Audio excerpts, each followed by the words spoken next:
JIT-TV, just in time.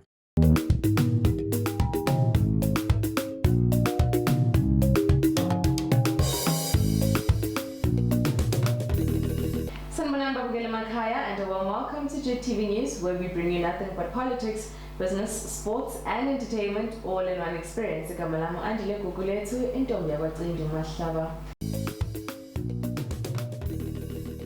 Let's take a look at your headlines for today. President Mnangagwa blasted treasonous vandalism of public infrastructure. POSB and MasterCard company sells deal in prepaid and debit cards.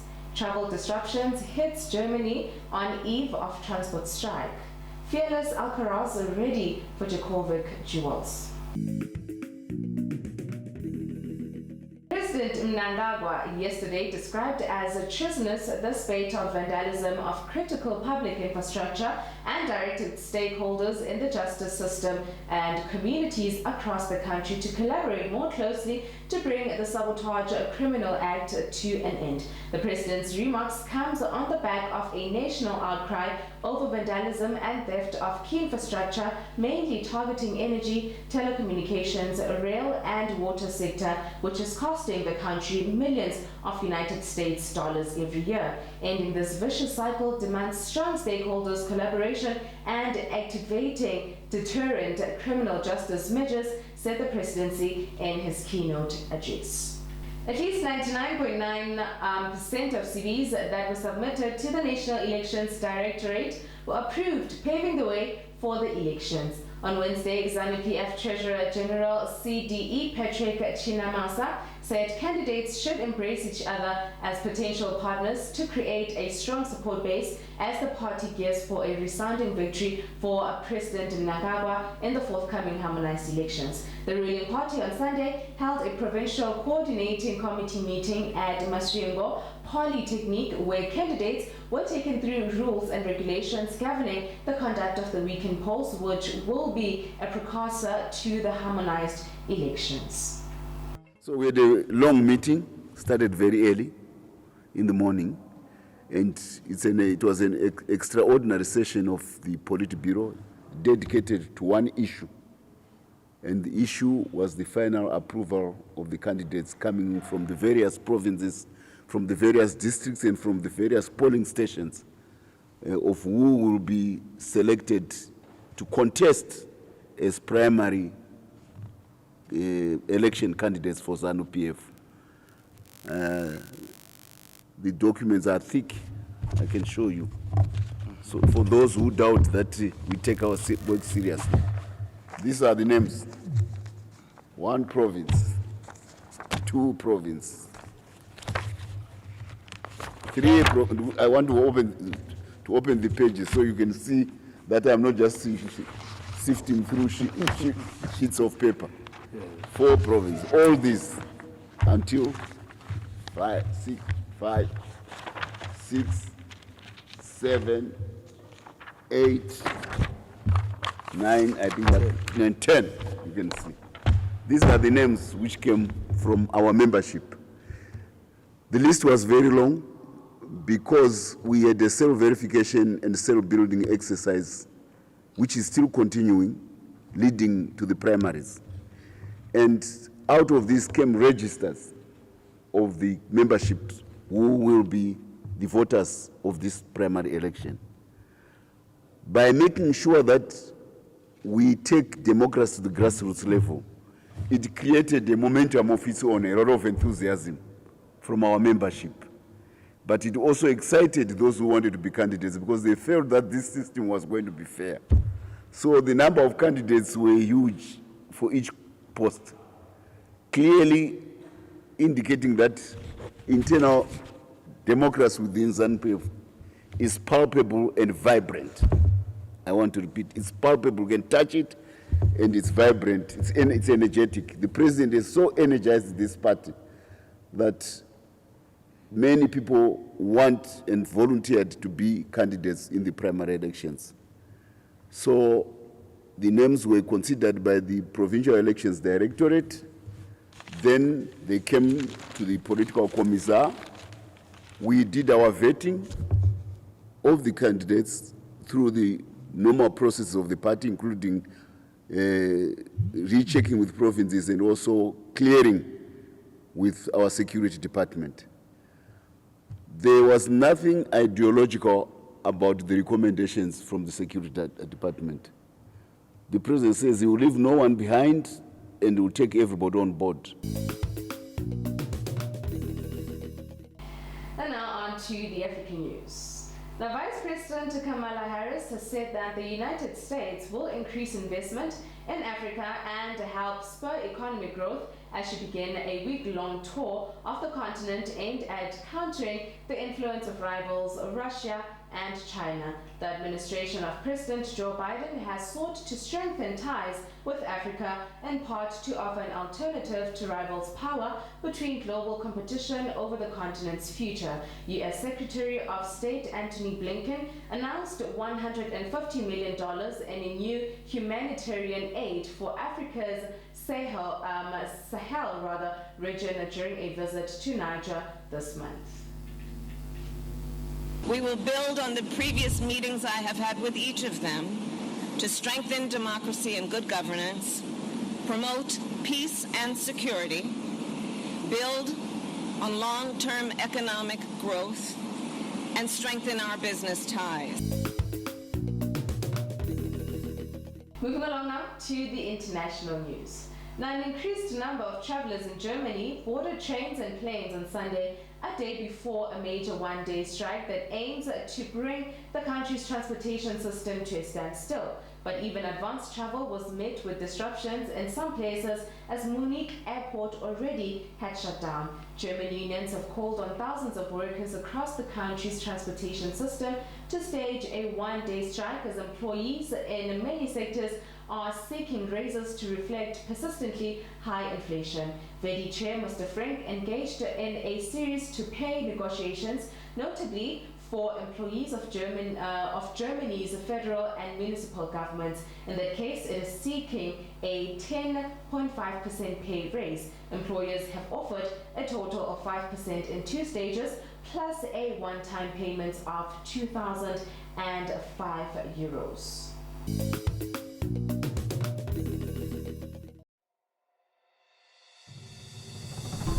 Welcome to Azambezi River Lodge, Victoria Falls. Nestled on the banks of the mighty Zambezi River, right on the edge of the national park, Azambezi occupies the most unique and finest spot with the tranquility and seclusion every traveler seeks. Each of its well-appointed rooms is either garden or river facing, allowing you to soak in the serenity of the environment. The award-winning restaurant Amlonga offers delectable cuisine, which includes our famous high teas. To explore Victoria Falls from this fine location, book any of our packages now. Azambezi River Lodge. Relax, refresh, replenish.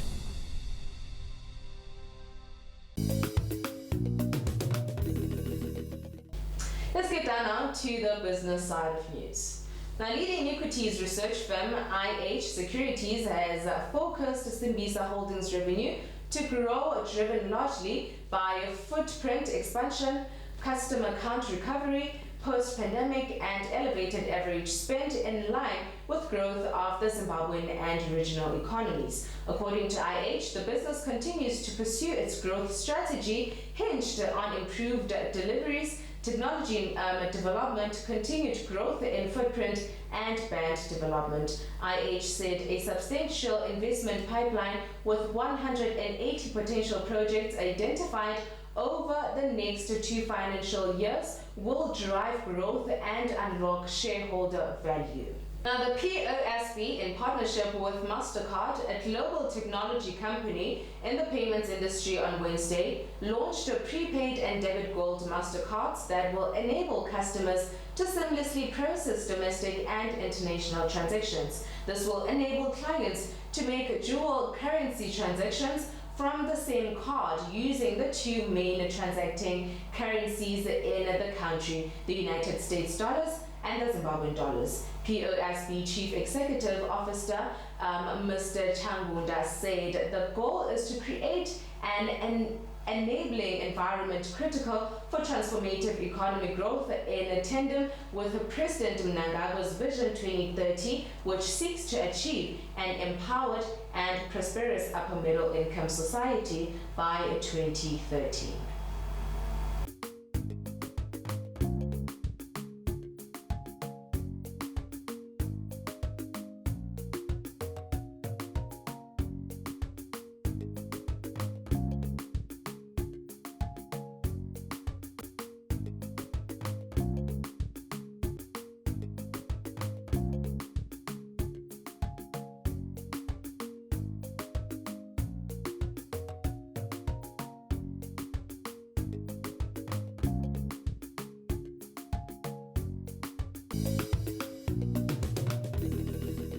Now let's take a look at your financial indicators for today.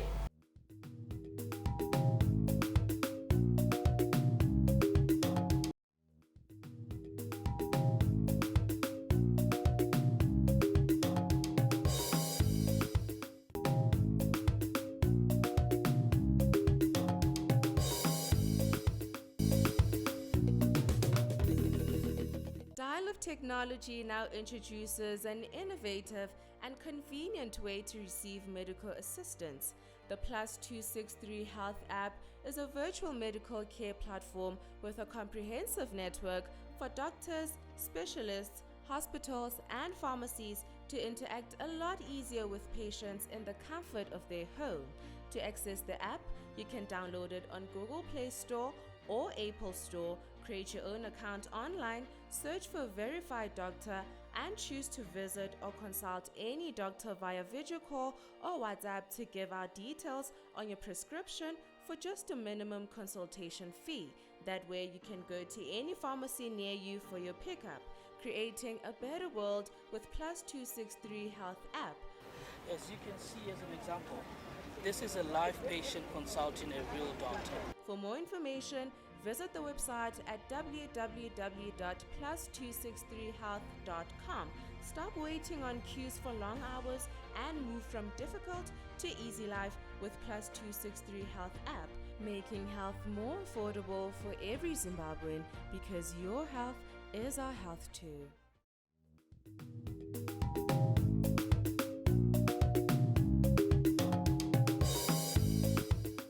And on sports news today, we have our all-rounder Wesley Madegere, who joined an exclusive company of hat-trick heroes for the Zimbabwe national cricket team when he inspired the Chevrons to a thrilling one-run win over Netherlands at Harare Sports Club.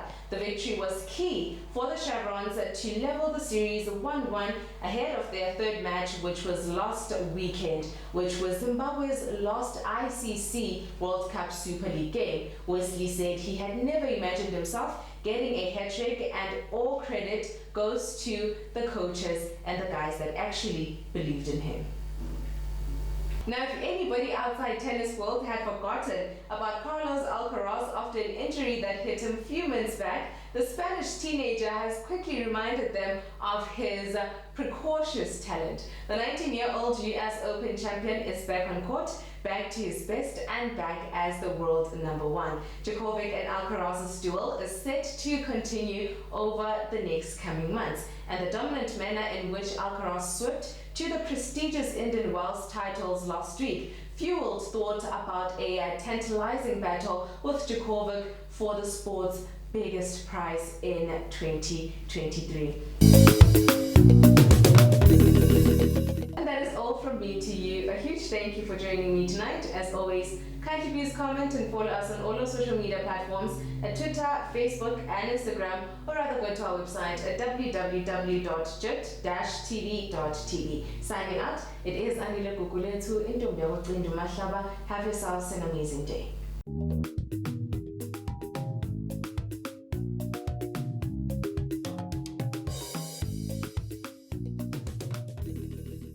Just-in-Time Television introduces a revolutionary game changer, a massive banner, bringing your live streaming, be it entertainment, news, animation, reality shows, you name it. visit our website at www.JIT-TVzw, where you can stream just in time and subscribe for only 10 Rand. And don't forget to go on our social media platforms at Twitter, Facebook, and Instagram. JIT-TV is still yet to bring you. Entertainment is our game.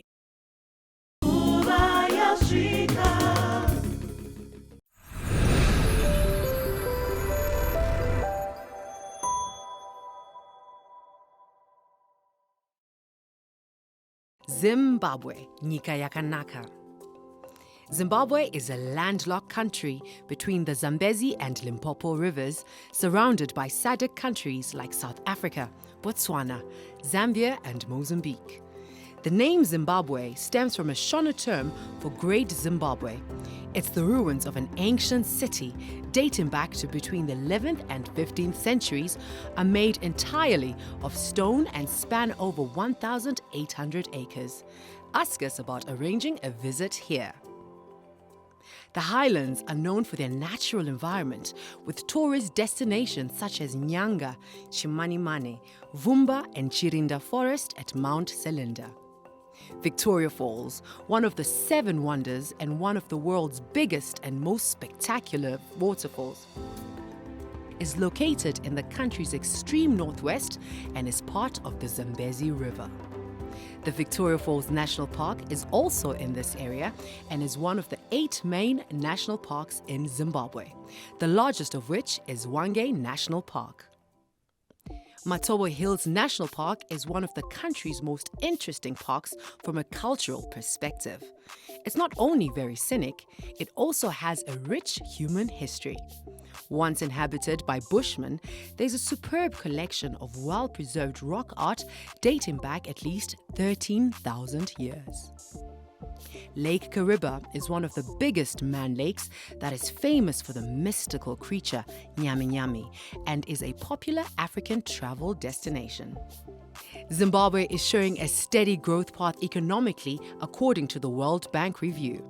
This is a significant improvement after a 2-year recession due to COVID-19 and other factors. Zimbabwe's agriculture has taken its status of being the breadbasket of Africa, with its land reform program showing phenomenal signs of growth and yields produced by Zimbabweans for Zimbabweans. Land is certainly a good story to tell. Zimbabwe is now the fastest growing third world country in Africa and the world at large. Zimbabwe, Musha Wakanaka. Zimbabwe is blessed with amazing fauna and flora, minerals, and many natural resources. It is one of the world's biggest producers of gold and the 3rd biggest producers of platinum. The mining sector remains very lucrative, with some of the world's largest platinum reserves being mined. The Marange diamond fields, discovered in 2006, are considered the biggest diamond find in over a century. So if you need a world-class African country to do business while touring this majestic landscape and seeing the Big 5, Zimbabwe is the destination of choice. Zimbabwe. Zimba Zimbabwe.